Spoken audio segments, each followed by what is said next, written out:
I am Elizabeth and welcome to lzslns, where I review books, movies, television shows, and web series that I love and want to share with you.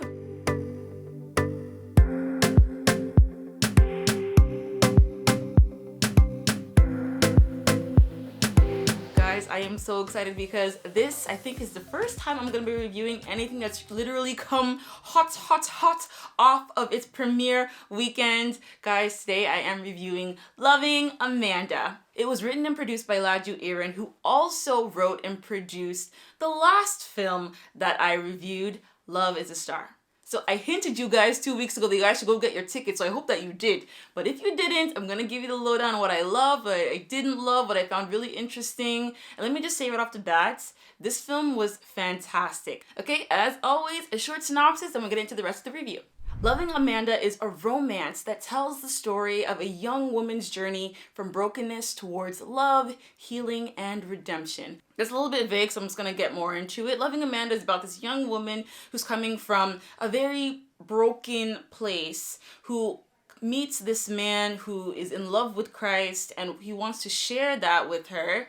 And through a situation that happens, she ends up meeting with this guy again and is flooded with a lot of people around that love her and accept her and just want her to be well and okay. And from there, she makes a transformation from where she's coming from to where she ends up. So this movie premiered over a virtual cinema event over the Easter weekend, and I'm recording this video on Easter Sunday. Happy Easter, or belated Easter, I don't know. But I'm recording this video on the Sunday, so I don't know how else it will be available to you afterwards if you didn't get to buy a ticket before sales closed. But if I do find out, or when I do find out, I will update you in the description box below. Okay, let's get into it. I love the actors, I love the story, I love the creativity, I love the soundtrack, I loved everything about this film. Of course, there are a few things that I was like, but this film overall, after I finished watching it, I was like, oh my gosh, what a great film. And I wanted to watch it again, which is always a good sign. I love that it wasn't also too preachy. You know, in Christian films, you can kind of get a little bit into the preaching side, but what didn't really feel like that at all. I mean, there were a couple of moments, but honestly, it was perfect. Really good in kind of mixing and mingling a good story with a good message and making it clear for everybody to know. Also, guys, it was not boring. Okay, before we go anywhere, guys, I love romance films, television shows, anything romance, books. My very first review was actually a romance as well, so you know I love Sense and Sensibility, Pride and Prejudice, anything Hallmark. Crash landing on you guys. If you haven't watched that one, see, shut down your life for a week. And go and watch it on Netflix, man. When calls the heart, fine wine, guys. Let me just leave it there. I love romance. So let me know what romances you're into or still into. I didn't even bring in my High School Musical. I still love that one too. Yes, it's a romance. Thank you. It's a romance and I love it. So let me know what romances you are into and still into down below in the comment section. Now, whoever casted this cast deserves an award, guys. The person who played Amanda and the person who played Ugochukwu. I said it right the first time. Oh my gosh. I was so expecting I was gonna say it wrong. Guys, I was practicing that name yesterday. I was like, but I said it right for the first time. Yay. Anyways, so the two main characters were Amanda and Ugochukwu. So Ugochukwu, I think, was the real protagonist, and Amanda was just a very close co-star, but the character arc really happened with Amanda. So maybe Amanda is the protagonist. Anyways, I felt like Ugochukwu was really the person to keep our eyes on. Anyways, so I love the casting. Teniola and Blossom as Amanda and Ugochukwu respectively. They were fantastic. Let me tell you something. These actors. Let me start with Teniola first. Teniola, whoever casted Teniola, I hail you. You did a great job.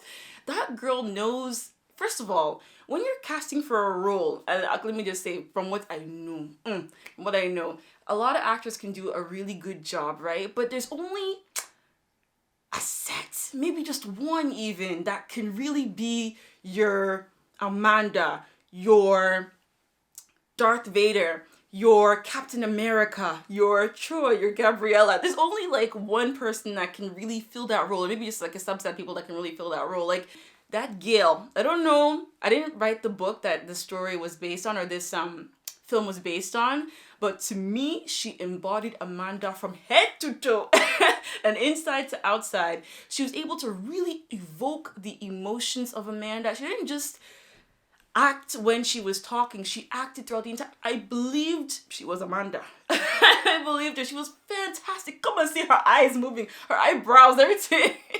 She did awesome. She could play the sweet, warm girl and play the rough and tough, hard girl that doesn't want anything to do with what you are talking about. You know, she could play the hurt woman, and she could play the brave yet scared. Well, that girl, she deserves an award for that film. I hope that they will consider it because she did a fantastic job in my opinion. Now Blossom, like I like to call him, my big friendly giant. It was so nice to see. I don't know if I've seen him in another role, and I feel like maybe he do very good as a villain as well, but he did fantastic as the good guy. Like Teniola, he had a fantastic performance. With his expressions, with him really believing what he was saying. Guys, I believe that he's in love with that girl. And I wouldn't be surprised if we say that they're marrying later. I'm just joking, but like what I'm trying to say is that he was just fantastic in the role. He really played off of saying some words and doing some crying is one thing. Really feeling like it's the words are coming from not just Ugochukwu, but from Blossom. You get what I'm saying? That's how it felt. You could see just in the way he had his, like, these two actors with their eyes, and they can act so well with their eyes. From his eyes, you can just see the emotions moving, so that even though they're not saying anything that's really on their minds, you could see how their emotions and how their eyes are transitioning them from one emotion to the next emotion. All they have to say is that the acting here was superb for those two actors. I also loved the mom character. Oh, she was my favorite. She was not a stereotype or a caricature of a Nigerian mom. She was herself. And I love the relationship between Ugochukwu's parents and Ugochukwu. It felt so like, it was so fun and so funny and so heartfelt and warm to see the parents feeling like or relating with their son like their friend, like gisting with him. Like it wasn't like parents, son. It was like you could still see that respect, but there was still some kind of a good balance, you know? Like we're not just father, mother, and son. We're also, you know, adults. We also actually genuinely enjoy each other's company. We like talking with each other, you know, things like that. So I love the relationship that I got to see there between them. Fantastic. And that mom character, I love that. And that doctor character. Anyway, I don't want to, let me not see what scene she came into, but that doctor was funny, please. I love the characters, loved mom, loved Ugochukwu, loved Amanda, fantastic acting. Okay, let's talk about the character arcs. Okay, so character arc is how the character changes from the beginning of the film to the end of the film. But sometimes you have characters that are pretty flat. They have like, you know, they don't really change that much over the film. Sometimes that can be good too. But let's talk about it. Ugochukwu, his character arc was kind of very flat and static. And the reason why I say that is because he didn't really change. He started off as the good Christian brother, and at the end he was still the good Christian brother. Amanda's character arc was one that was really interesting. So she went from being this, you know, hard, you know, very downtrodden, pretty much destroyed on the inside woman to becoming this young, confident, beautiful person that could see hope in her future, you know, had faith that things would actually be all right and that, you know, life would be good again. So I love that character arc, and I love the fact that what pushed her character arc was love from the beginning to get her, like, just to jumpstart her, and then love to the end. It was, I love the fact, anyways, we'll talk about this at the end, but I love that. And one thing about Amanda as well, or about the movie that really spoke to me, was the fact that they were really using words to emphasize the thoughts that people should be having, especially Amanda. So Amanda went from saying things that were horrible about herself to saying things that were good about herself, to change her mindset about herself. And, you know, words are so important. It's not the message of this film, but words are so important. The Bible talks about how God created this entire world with words. As simple as words are, but that's the power that we have as well. We can create our own world with words, you know, prayer, confessions, all these things. Not only do they change our minds about things, but they attract things, they make things change. And then, you know, I don't know, child words, we not talk too much. But words are so important, and that's one thing that I could see throughout Amanda's journey that really helped her. Words. Guys, make sure that you like this video, and if you are loving the Laju Iren films, make sure you go and check out my review of Love is a Star. Okay, it's my last review. Make sure you go and check that out. It's a fantastic film. Make sure you go and check out that film. That one I know is available on YouTube. Go and check it out. It's a very short film, so take too much of your time. Go ahead and check it out. Okay, let's talk about the rom-com or the romance-ness of it all. So it's your classic boy-girl love story formula, okay? Boy meets girl under unusual circumstances. Boy helps girl, even though girl doesn't really want his help at first, but eventually takes it later on. Boy then falls in love with girl, and girl does fall in love with boy, but they don't tell each other. So boy and girl decide to go their separate ways and try to find love apart from each other. It doesn't work out for boy and girl end up coming back and revealing their true feelings to each other. Then boy and girl find out that the other feels the same way, and then boy and girl end up being oh, sorry, spoiler. Boy and girl end up being sorry, nah. You know rom-coms now, it's trying the same Hallmark formula, please leave me. I tried.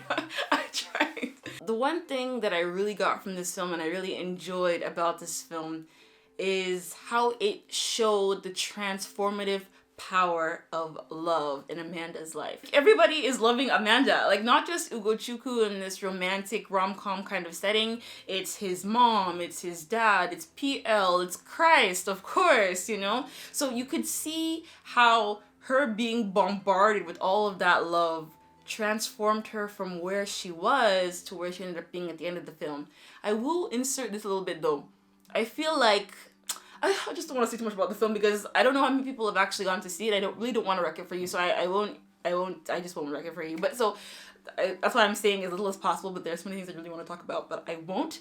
So anyways, I love the transformative power of love in this film. And you get to also see all the different definitions of love as well. So you get to see like agape, of course. You get to see eros. You get to see filio. You get to see, you know, parental love for the parents and the children, towards the children. I think that's storge or storge. I don't know Greek. But, you know, you get to see all those different kinds of love as well, which was fantastic. I loved loving Amanda. Like I said, I'm not sure where you can get it yet, but once I find out, the details will be in the description box below, guys. Next week is going to be like our unofficial first year anniversary, because I put out my first intro video at the end of April last year, but I'm really counting our real anniversary for the first Thursday in May. But that's okay, whichever one we do is fine. But in the next 2 weeks, we're gonna be celebrating our first year on YouTube. I'm so happy you guys follow me along on this journey, and I'm so excited to be able to celebrate with you guys as well. So please make sure that you keep liking, sharing, commenting, telling people about my channel, and let me know what you think, what you like, what you don't like, what you're interested in, what you're not interested in. And I will see you next time in a new video.